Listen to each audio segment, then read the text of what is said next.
বাজার থেকে নিয়ে এসেছি চিটি কাঁকড়া। তো কাঁকড়াটাকে ভালো করে ধুয়ে রেখে নিয়েছি। কড়ার মধ্যে তেল দিয়ে দিয়েছি তেজপাতা, শুকনো লঙ্কা, পাঁচফোড়ন আর কাঁকড়াটা দিয়ে ভালো করে ভেজে নেব।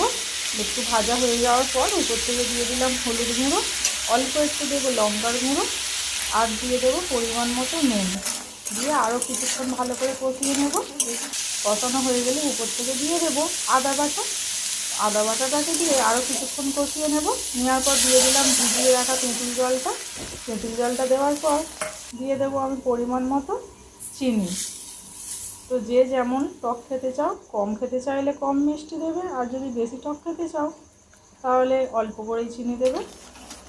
আর উপর থেকে দিয়ে দিলাম ভাজা মশলা। ব্যাস রেডি। যাই রান্না হোক না কেন দুপুরে শেষ পাতে যদি একটু টক থাকে সবাই কিন্তু খেয়ে বলবে অসাধারণ। রেসিপিটি যদি ভালো লেগে থাকে লাইক, শেয়ার, কমেন্ট করে আমার পাশে থেকো আর আমার চ্যানেলটিকে একটা সাবস্ক্রাইব